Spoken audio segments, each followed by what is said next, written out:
Hi hello అందరికి నమస్తే. నా పేరు రవీందర్. ఆంధ్రప్రదేశ్ ఎన్నికల ఫలితాలకు సంబంధించి అనేక సర్వే సంస్థలు వస్తున్నాయి. ఎలక్షన్స్ ముందు, ఎలక్షన్ తర్వాత అని చెప్పి వారి యొక్క అంచనాలను ఇప్పటికే చెప్పడం జరుగుతూ ఉంది. మన అయితే ఎన్నికల ఫలితాలకు సంబంధించి రాయలసీమ ప్రాంతంలో మేము కష్టపడి తిరిగి చేసినటువంటి సర్వే ఇది. ఏసీ రూమ్లో కూర్చొని స్టడీ చేసినటువంటి సర్వే అయితే కాదు. ఇది 40 డిగ్రీల ఎండలో తిరిగి ప్రజల యొక్క అభిప్రాయాలను తెలుసుకుని చెప్తున్నటువంటి సర్వే ఇది. 52 నియోజకవర్గాల్లో కొన్ని నియోజకవర్గాలు అయితే మేము తిరగలేదు. ఆ నియోజకవర్గాలు ఏంటి కూడా నేను చెప్తాను నేను.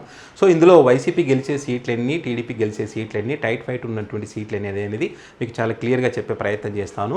సో మొత్తం రాయలసీమ ప్రాంతంలో కడప, కర్నూలు, చిత్తూరు, అనంతపురం ఈ మొత్తం కలుపుకుంటే మనకు రాయలసీమకి చెప్తాం 52 నియోజకవర్గాలు ఉన్నాయి. ఈ 52 నియోజకవర్గాల్లో 2019లో వైఎస్ఆర్ కాంగ్రెస్ పార్టీకి 49 స్థానాలు, టీడీపీ పార్టీకి 3 స్థానాలు వచ్చిన సంగతి మీ అందరికీ తెలిసిందే. సో ఇప్పుడు జరుగుతున్నటువంటి ఎన్నికల్లో మాత్రం ఆ సంఖ్య అయితే వైఎస్ఆర్ కాంగ్రెస్ పార్టీకి తగ్గేటువంటి అవకాశం అయితే చాలా క్లియర్గా కనిపిస్తుంది. టీడీపీ పార్టీ అయితే రాయలసీమ ప్రాంతంలో కొంత సీట్లు పెంచుకునేటువంటి పరిస్థితి చాలా క్లియర్గా ఉంది. సో దీంట్లో మొత్తం చూస్తే కనుక రాయదుర్గం నియోజకవర్గంలో చూస్తే కనుక టీడీపీ పార్టీ గెలిచే ఛాన్స్ ఉంది. కదిరి నియోజకవర్గంలో టీడీపీ పార్టీ గెలిచే ఛాన్స్ ఉంది. ఉరవకొండ నియోజకవర్గంలో టీడీపీ పార్టీ గెలిచే ఛాన్స్ ఉంది. ఉరవకొండ నియోజకవర్గానికి సంబంధించి ఒక ఇంట్రెస్టింగ్ టాపిక్ ఏంటంటే అక్కడ కొంతమంది చెప్పింది ఏంటంటే ఈ నియోజకవర్గానికి ఒక సెంటిమెంట్ ఉంది. ఈ నియోజకవర్గంలో ఎవరు గెలిస్తే రాష్ట్రంలో ఆ పార్టీ అధికారంలోకి రాదు. ఈ 2014లో ఇక్కడ వైసీపీ గెలిచింది, అక్కడ టీడీపీ అధికారంలోకి వచ్చింది. 2019లో ఇక్కడ టీడీపీ అభ్యర్థి గెలిచాడు, అక్కడ వైసీపీ అధికారంలోకి వచ్చింది. ఇప్పుడు కూడా టీడీపీ అభ్యర్థి గెలవబోతున్నాడంటే వైసీపీ అధికారంలోకి వస్తుందేమో అనేటువంటి అభిప్రాయాలు ఇది నా సొంతంగా కాదు, అక్కడ వాళ్ళు చెప్పినటువంటి అభిప్రాయాన్ని మాత్రం మీకు చెప్తున్నాను. సో అండ్ ఇంకోటి తాడిపర్తి నియోజకవర్గం అయితే వెరీ వెరీ టఫ్. ఖచ్చితంగా గెలిచి తీరాలనే ఉద్దేశంతోనే అక్కడ రెండు పార్టీలకు సంబంధించి కూడా ఏ రేంజ్లో ఘర్షణ పడ్డాయో మనం చూసాం కదా మొన్న. అక్కడ కర్ఫ్యూ కూడా విధించిన పరిస్థితి మనం చూసాం తాడిపర్తికి సంబంధించి. సో అక్కడ వెరీ క్లోజ్ ఫైట్ అయితే అక్కడైతే ఉంది. సో మరి ఎవరు గెలుస్తారో చూద్దాం అక్కడ. ఇక రాప్తాడు నియోజకవర్గానికి సంబంధించి అయితే మేము ఎలక్షన్స్కి ముందు అయితే అక్కడ టీడీపీ పార్టీ పక్కా గెలుస్తుంది అనేటువంటి అభిప్రాయాలు అయితే మాకు వచ్చాయి. ప్రజల నుంచి సేకరించినటువంటి అభిప్రాయాలు ఎక్కువ మంది టీడీపీ అన్నారు.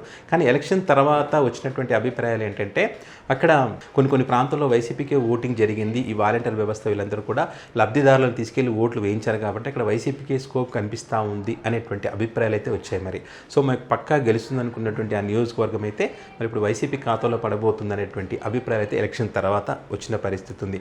ఎలక్షన్స్కి ముందు రాప్తాడులో ప్రజలు కొన్ని విషయాలు చెప్పడం జరిగింది, కొన్ని ఆసక్తికరమైన విషయాలు. ఏంటంటే 2019లో పరిటాల శ్రీరామ్ ఓడిపోవడానికి కారణం సరిగా పనిచేయలేదు టీడీపీ పార్టీ నాయకులు. జగన్మోహన్ రెడ్డి గారి గాలి ఉండొచ్చు అండ్ వీళ్ళు కూడా పనిచేయలేదని పార్టీకి సంబంధించిన నాయకులు. ఎందుకంటే పరిటాల రవి గారి వెంట, పరిటాల సునీతమ్మ గారి వెంట తిరిగినటువంటి నాయకులు, పెద్ద పెద్ద లీడర్లు ఉంటారు కదా, ఆ ప్రాంతాల్లో కొంచెం పెద్దరికం ఎక్కువ చూపిస్తారనమాట. అలాంటి వ్యక్తులు పరిటాల శ్రీరామ్ దగ్గరికి వెళ్ళి చేతులు కట్టుకొని నిలబడము, కూర్చోవడము అది వాళ్ళు జీర్ణించుకోలేకపోయారనమాట. అంటే ఆయన గెలిస్తే అడవి కూర్చోవాలా అనేటువంటి ఒక అభిప్రాయం వాళ్ళకు వచ్చింది కాబట్టి సరిగా పని చేయలేదు అని చెప్పి ఒక టాక్ ఉందన్నమాట అక్కడ. సో అందు గురించి అని ఇప్పుడు పరిటాల సునీతమ్మ గారికి టికెట్ ఇచ్చారు అని, కాబట్టి ఇప్పుడు ఈసారి ఆమె ఖచ్చితంగా గెలవబోతుంది అనేటువంటి అభిప్రాయాలు ఎక్కువగా వినిపించినాయి మనకి ఎలక్షన్స్ ముందు. కానీ ఎలక్షన్స్ తర్వాత కొన్ని కారణాలు అనంతపురం రూరల్కి సంబంధించిన ఓట్ల మీద ఎక్కువ ఆశ పెట్టుకున్నారు వీళ్ళు. మరి ఆ ఓట్లు పడ్డాయా లేదన్నటువంటి అభిప్రాయాలు అయితే ఉన్నాయి. సో అండ్ ఇంకోటి హిందూపురం నియోజకవర్గం, ఖచ్చితంగా ఇక్కడ బాలకృష్ణ గారే గెలుస్తారు. 2019లో కూడా హిందూపురం గ్రౌండ్ రిపోర్ట్ అని చెప్పి జర్నలిస్ట్ రవీందర్గా నా పేరుతో ఉంటుంది హిందూపురం గ్రౌండ్ రిపోర్ట్ అని నేనే చేయడం జరిగింది. అండ్ హిందూపురంలో పబ్లిక్ ఒపీనియన్ కూడా 3 సార్లు తీసుకోవడం జరిగింది అప్పట్లో. 2019 ఎలక్షన్స్కి ముందు 3 సార్లు తిరిగినప్పుడు. సో అప్పుడు కూడా బాలకృష్ణ గారు గెలుస్తారంటే టీడీపీ పార్టీ వాళ్ళే నమ్మలేదు బాలకృష్ణ గారు గెలుస్తారంటే. ఎందుకంటే బాలకృష్ణ గారికి సంబంధించి కనిపించడం లేదని చెప్పి గేదెలకి పోస్టర్లు వేసి ధర్నాలు చేసిన పరిస్థితి అప్పట్లో చూసాం. చాలామంది గుర్తుండే ఉంటుంది. సో అక్కడ ఓడిపోబోతున్నారని చెప్పి చాలామంది చెప్పారనమాట. సో నేను అప్పుడు బాలకృష్ణ గారు గెలుస్తారంటే ఎవరు నమ్మలేదు, బట్ బాలకృష్ణ గారు గెలిచారు అక్కడ.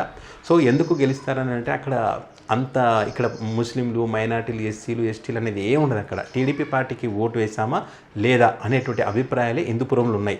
నేను మొత్తం తిరిగిన దాన్ని బట్టి చూసి చెప్తున్నాను. ఒక లేపాక్షి మండలంలో అయితే మాత్రం వైసీపీకి ఎడ్జ్ ఉంటుంది. వైఎస్ రాజశేఖర రెడ్డి గారు అంటే చాలామందికి ఆ లేపాక్షి మండలంలో చాలామందికి అభిమానం ఉంటుంది అక్కడ. ఆ ప్రాంతంలో అయితే వైసీపీకి ఎడ్జ్ ఉంటుంది. మిగతాదంతా కూడా బాలకృష్ణ గారికి ఓట్లు వేసే అవకాశం ఉంటుంది. ఎందుకంటే ఆ టౌన్ డెవలప్మెంట్ విషయంలో కానివ్వండి, హెల్త్కి సంబంధించినటువంటి దానికి సంబంధించి కానివ్వండి చాలామంది హెల్ప్ చేస్తారు బాలకృష్ణ గారు. అక్కడ ఉన్నా లేకున్నా కూడా ఆ అభిమానం అయితే చాలామందికి ఉంది. కామన్గా అంటే ఈ వేరు పార్టీలో ఉన్న వాళ్ళకి సంబంధించి కూడా అక్కడ ఆ బాలకృష్ణ గారికి ఓట్లు వేసేవారి సంఖ్య ఉందన్నమాట. సో అందుకే బాలకృష్ణ గారు గెలుస్తారని చెప్పి నేను అనుకుంటున్నాను. మరి ఏదైనా మిరాకిల్ జరిగితే తప్ప బాలకృష్ణ గారు ఓటు పడడానికి ఛాన్స్ అయితే కనిపించట్లేదు అక్కడ. సో మా సర్వేలో మాత్రం బాలకృష్ణ గారు పక్కా గెలుస్తారు. ఇంకొకటి వచ్చేసి కళ్యాణదుర్గంలో కూడా చాలా టైట్ ఫైట్ అయితే నడిచింది. ఎలక్షన్స్ ముందు వరకు అదే పరిస్థితి ఉంది. కానీ ఎలక్షన్స్ తర్వాత వైసీపీ క్యాండిడేట్కి సంబంధించి అతను చాలా సున్నితమైనటువంటి వ్యక్తి కాబట్టి ఆయన మన ప్రజలకు అనుగుణంగా పనిచేస్తాడనేటువంటి ఒక అభిప్రాయం అయితే ప్రజల్లో ఉండబట్టి ఒక అభిప్రాయం ప్రజల్లో ఉండబట్టి ఆయనకి ఓట్లు వేశారు. సో ఫైనల్గా ఆయన గెలిచే ఛాన్స్ అయితే కనిపిస్తూ ఉందని చెప్పి ఎన్నికల తర్వాత ఉన్నటువంటి అభిప్రాయం అది. ఆ తర్వాత పెనుకొండ నియోజకవర్గం అయితే చాలా ఇంట్రెస్టింగ్ అనిపించింది నాకు. ఎన్నికలకు ముందు అక్కడ పక్కా డ్యామ్ షూర్గా టీడీపీ పార్టీ గెలుస్తుందని చెప్పి నేను భావించాను. మేము తిరిగిన దాంట్లో పబ్లిక్లో తిరిగాం, మెయిన్ రోడ్ అనుకోండి, ఆ పల్లెలు అనుకోండి, చాలా ప్రాంతాల్లో తిరిగినప్పుడు కొన్ని కాలనీస్లో కూడా వెళ్ళాం మనం. కొంతమంది కుండలు తయారు చేసేటువంటి ప్రాంతాలు కానీ అంటే కొలువృత్తులు చేసేటువంటి ఆ ప్రాంతాలు చాలా ప్రాంతాల్లో తిరిగినాం పెనుకొండ మెయిన్ రోడ్ నుంచి అంతా కూడా. అయితే ఆ పెనుకొండ ప్రాంత ప్రజలు చాలామంది ఏంటంటే టీడీపీ పార్టీ ఈసారి గెలవబోతుంది, పక్కగా గెలుస్తుంది. ఎందుకంటే సవితమ్మ గారు ఎవరైతే టీడీపీ పార్టీ అభ్యర్థున్నారో ఆమె అన్న క్యాంటీన్లు విషయంలో కానివ్వండి, తర్వాత ఎవరికైనా హెల్ప్ చేసే విషయంలో కానివ్వండి, పార్టీ కార్యకర్తలకు వాళ్ళు కొంచెం అనుకూలంగా అందుబాటులో ఉండే విషయంలో కానివ్వండి, ఆమె బాగా పనిచేస్తున్నారు, యాక్టివ్గా ఉన్నారు కాబట్టి ఆమె గెలిచే ఛాన్స్ ఉందని చెప్పి చాలామంది చెప్పారు. అండ్ వైసీపీ నుంచి పోటీ చేసినటువంటి వ్యక్తి ఉషశ్రీ గారు, బయట నుంచి వచ్చినటువంటి వ్యక్తి నాన్ లోకల్ అనేటువంటి ఒక టాకు, ఇవన్నీ వెరసి అక్కడ టీడీపీ పార్టీకి స్కోప్ ఉంటుందనేటువంటి ఒక అభిప్రాయం బలంగా వినిపించింది. పబ్లిక్ ఒపీనియన్ కూడా ఆ రకంగానే మాకు అనిపించింది. ఎలక్షన్స్కి ముందు 2 రోజుల ముందు ఎవరైతే అంటే మేము మేము మే 2 వరకే పనిచేస్తాం, మే 2 లాస్ట్. ఇంకా ఆ తర్వాత ఎలక్షన్కి 2 రోజుల ముందు ఏం జరిగిందని దానికి సంబంధించి అంటే ఎలక్షన్ తర్వాత మేము అనుకున్న విషయం చెప్తున్నాను నేను. అక్కడ ముస్లింలు ఎక్కువగా ఉంటారు ఆ పెనుకొండ నియోజకవర్గంలో. ఆ ముస్లిం ఓట్లన్నీ కూడా తన వైపు తిప్పుకునే విషయంలో ఉషశ్రీ గారు వైసీపీ అభ్యర్థి సక్సెస్ అయ్యారని చెప్పి చెప్తున్నారు. కుర్బ సామాజిక వర్గం ఓట్లు కానివ్వండి, అదేవిధంగా రెడ్డి సామాజిక వర్గానికి చెందినటువంటి ఓట్లు కానివ్వండి, ఇవన్నీ కూడా తన వైపు తిప్పుకునేటువంటి ప్రయత్నం చేస్తారు. అందులో ఆమె సక్సెస్ అయ్యారు. ఇదే కాకుండా టీడీపీ పార్టీకి చెందినటువంటి పార్థసారథి గారు తన రాజకీయ భవిష్యత్తుకు సంబంధించి వేరొక వ్యక్తి ఇక్కడ ఉంటే కనుక గెలిస్తే కనుక తమ రాజకీయ భవిష్యత్తుకి ఇబ్బంది అవుతుందనే ఒక ఉద్దేశంతోనే మరి ఆమెకు సపోర్ట్ చేయలేదు అనేటువంటి ఒక టాక్ కారణంగా వీటన్ని కారణంగానే ఆమె ఓడిపోయే అవకాశం ఉంది, వైసీపీ గెలిచే ఛాన్స్ ఉంది అనే ఎన్నికల తర్వాత వచ్చినటువంటి అభిప్రాయాలు అనమాట ఇవి. సో దీని కారణంగానే ఇక్కడ వైఎస్ఆర్ కాంగ్రెస్ పార్టీ గెలిచే ఛాన్స్ ఉందని చెప్తున్నారు. సో చూద్దాం అక్కడ మరి ఎవరు గెలుస్తారనేది మాత్రం చూద్దాం.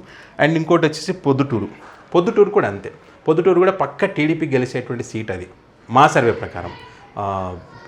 ప్రకారం అయితే పొద్దుటూరు టీడీపీ గెలవాలి. సో కానీ ఎలక్షన్ తర్వాత అక్కడ టీడీపీ గెలవదు, వైసీపీ గెలుస్తుందని చెప్తున్నారు.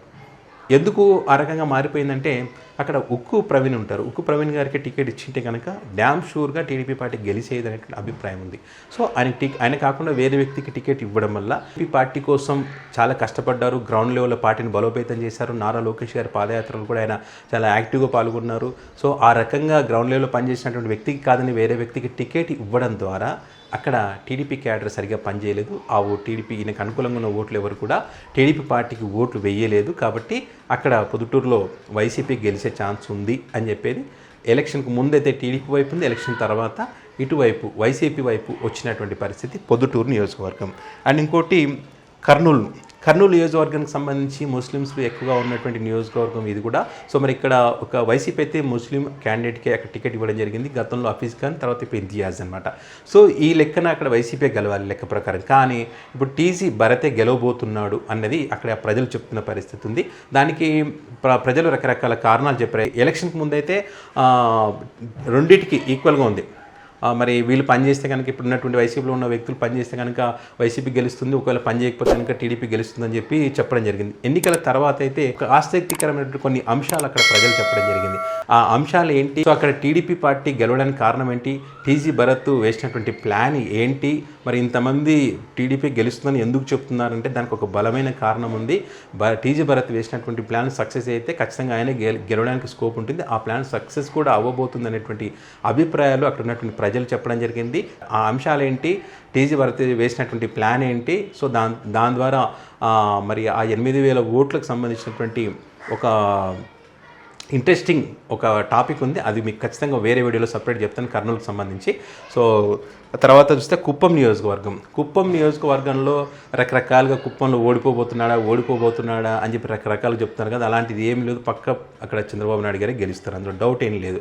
అంటే మా సర్వేలో మేము చేసిన సర్వేలో అయితే ప్రజలు ఖచ్చితంగా చంద్రబాబు నాయుడు గారికి ఓట్లు ఇస్తారు. అక్కడ స్థానిక సంస్థల ఎన్నికల్లో ఇంకో ఎన్నికల్లో వైసీపీ గెలిచి ఉండొచ్చు, కానీ ఈ ఎమ్మెల్యే దీనికి సంబంధించి ఇప్పుడు జరుగుతున్నటువంటి ఎన్నికల్లో మాత్రం చంద్రబాబు నాయుడు గారు గెలుస్తారు. అయితే అక్కడ ఆ నియోజకవర్గంలో మేము వెళ్ళి అక్కడ ప్రజల అభిప్రాయాలు తెలుసుకున్నటువంటి క్రమంలో మేము అక్కడ అబ్జర్వ్ చేసిందంటే నిజంగా చంద్రబాబు నాయుడు గారు ప్రాతినిధ్యం వహిస్తున్నటువంటి నియోజకవర్గమేనా అనే డౌట్ అయితే మాకు వచ్చింది. దానికి ప్రధాన కారణం ఏంటంటే అక్కడ ఒక పల్లెటూరు లాగానే మాకు అనిపించింది కుప్పం నియోజకవర్గం. ఆ రోడ్లు చిన్నగా ఉంటాయి అండ్ బస్ స్టాండ్ చాలా చిన్నగా ఉంటుంది.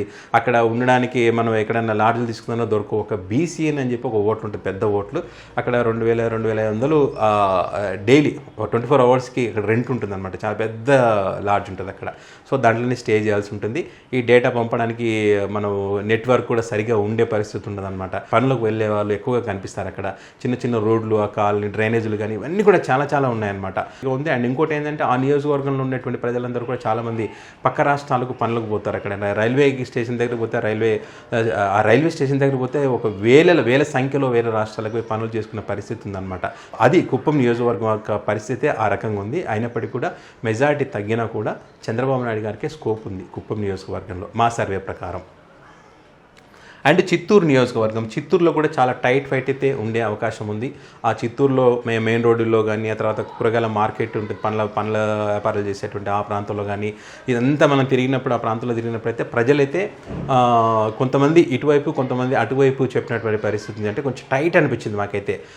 జనసేన పార్టీకి చెందినటువంటి వాళ్ళు కూడా, యూత్లో ఎక్కువ జనసేన పార్టీ యూత్ ఉన్నారు కదా, వాళ్ళు ఇటు వైసీపీకి ఉన్నారు, అటు జనసేన పార్టీ చెప్పింది కాబట్టి మేము టీడీపీకి ఇక్కడ ఎవరున్నా మేము ఓటేసేదే అని చెప్పి పవన్ కళ్యాణ్ గారు ఏం చెప్తే దానికి మేము కట్టుబడి ఉంటాం అనే విధంగా అక్కడ కొంతమంది యువత కూడా చెప్పిన పరిస్థితి ఉంది. ఆటో డ్రైవర్లు కానివ్వండి, ఆ మెయిన్ రోడ్ ఉంటుంది, సర్కిల్ ఉంటుంది, అక్కడ ఆ సర్కిల్కి ఆపోజిట్లో కూరగాయల మార్కెట్, పండ్ల మార్కెట్లు అవన్నీ ఉంటాయన్నమాట. సో బస్సులు ఆగే చోట్ల అక్కడ వాళ్ళంతా కూడా కొంత వైసీపీకి ఎక్కువ చెప్పారు, ఇటుపక్క టీడీపీకి ఎక్కువ చెప్పారనమాట. సో ఈ పల్లెటూరులో ఆ ప్రాంతంలో కొంత వైసీపీ కొంత ఇది అంటే చాలా టైట్ ఫైట్ అయితే అనిపించింది మాకు. అని మేము ఎక్కువ వేల సంఖ్యలో అయితే శాంపిల్స్ తీసుకోలేదు. మాకున్న పరిధిలో మేము ఎంత శాంపిల్స్ తీసుకోగలమో అంతే శాంపిల్స్ తీసుకున్నాము. ఒక 600 మంది 500 మంది మేము పాల్గొన్నది కూడా లేదు. మాకున్న పరిధిలో తక్కువ సంఖ్యలో తక్కువగా పాల్గొన్నాం. తక్కువ పరిధిలోనే శాంపిల్స్ తీసుకొని మేము ఆ ప్రజల యొక్క అంత డేటా కూడా ఒక చోట రాసుకొని, ఎవరెవరు ఎటువైపు ఉన్నారు, ఏ వర్గం ఎటువైపు అంతా రాసుకొని అంతా ఈ క్యాల్కులేషన్ చేసుకొని మీకు చెప్తున్నాను నేను.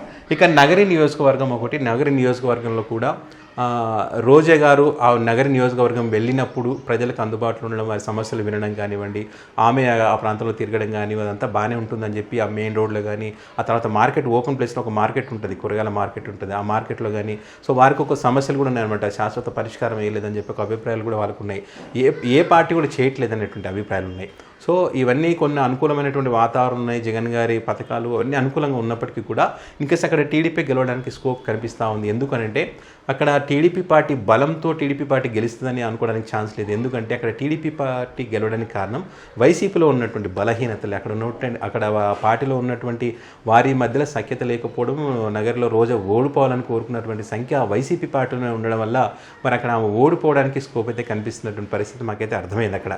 సో మరి జగన్మోహన్ రెడ్డి గారు అప్పటికే వాళ్ళకి పిలిచి 2-3 సార్లు వాళ్ళందరూ పిలిచి చెప్పారని కూడా స్థానికంగా ఉన్నటువంటి ప్రజలైతే చెప్పారు. నాయకుల మధ్య సఖ్యత కుదిర్చేందుకు జగన్మోహన్ రెడ్డి గారు ప్రయత్నం చేశారు. మరి నగరకు వచ్చినప్పుడు కూడా వాళ్ళందరూ కూర్చోబెట్టుకుని మాట్లాడారు. వాళ్ళు కలిసికట్టుగానే పనిచేసే ఛాన్సు ఉందో లేదో చెప్పలేమనేటువంటి అభిప్రాయాలు ఉన్నాయి. ఎన్నికల తర్వాత తెలుసుకుంటే కూడా అదే పరిస్థితి. సపోర్ట్ చేయలేదు, ఆమె గెలవడానికి స్కోప్ లేదు, టీడీపీ పార్టీ గెలవచ్చు అనేటువంటి అభిప్రాయం అయితే అక్కడ ఉందన్నమాట. ఇక చంద్రగిరి, పూతలపట్టు, పలమనేరు ఈ నియోజకవర్గాలకైతే మేము వెళ్ళలేదు. ఆ నియోజకవర్గాలకు సంబంధించి మనకు తెలిసినటువంటి సమాచారం సేకరించడం జరిగింది. మనం అక్కడ సమాచారం సేకరించినప్పుడు చంద్రగిరిలో చాలా టైట్ ఫైట్ ఉందని చెప్పారు, పూతలపట్టులో చాలా టైట్ ఫైట్, పలమనేరులో మాత్రం టీడీపీ గెలుస్తుందని చెప్పారనమాట. సో ఇది మొత్తం 52 నియోజకవర్గాల్లో 17 నియోజకవర్గాలు ఉన్నటువంటి పరిస్థితి ఉంది. ఈ 17 నియోజకవర్గాలు అయితే 8 నియోజకవర్గాలు టీడీపీ పార్టీకి, 9 నియోజకవర్గాలు చాలా టైట్ ఫైట్ ఉంది. ఈ 9లో అయితే వైఎస్ఆర్ కాంగ్రెస్ పార్టీకి ఒక 3 వస్తాయనేటువంటిది మా అంచనా. ఖచ్చితంగా 3 సీట్లు వస్తాయనేది. మిగతా ఎన్ని వస్తాయి ఏందనేది ఇంకా అది మనం చెప్పలేని పరిస్థితి. మనకు ఉన్నటువంటి డేటా ప్రకారం అయితే ఓవరాల్గా మొత్తం 52 సీట్లలో ఈ 17 మొత్తం టఫ్ అండ్ టీడీపీ గెలిచాన్ని పక్కన 17 పోతే 35 సీట్లు పక్కగా వైసీపీకి ఉన్నటువంటి అవకాశం ఉంది. ఈ టైట్లో 3 కనుక యాడ్ అయితే 38 సీట్లు వైసీపీకి వచ్చేటువంటి ఛాన్స్ అయితే చాలా క్లియర్గా అయితే మాకు అనిపించింది. మిగతా నియోజకవర్గాలన్నీ కూడా మేము తిరిగినటువంటి క్రమంలో మాకైతే అనిపించింది. ఇది పేటీఎంలో మాకు పేటీఎం ఎవరు చేయలేదు, ఎల్యో మీడియా మాకేం గూగుల్ పే చేయలేదు, దయచేసి ఇది గమనించగలరు. అంటే మేము సొంతంగా తిరిగి ఆ ప్రాంతంలో ఆ ప్రజల యొక్క అభిప్రాయాలను తీసుకుని ఎన్నికలకు ముందు ఎన్నికల తర్వాత వాళ్ళ అభిప్రాయాలు ఏ విధంగా ఉన్నాయనే విషయాన్ని మీకు చెప్పే ప్రయత్నం చేశాను. నేను చెప్పిన దాని అంచనా ప్రకారం మీ నియోజకవర్గాలు నిజంగా ఈ రకంగానే టైట్ ఫైట్ ఉందా, ఈ రకంగానే ఈ పార్టీ గెలిచే వేరే ఏ పార్టీలు గెలిచే అవకాశం ఉందనేటువంటి అంశానికి సంబంధించి కామెంట్ చేయండి. సో మరొక వీడియోతో మళ్ళీ కలుద్దాం.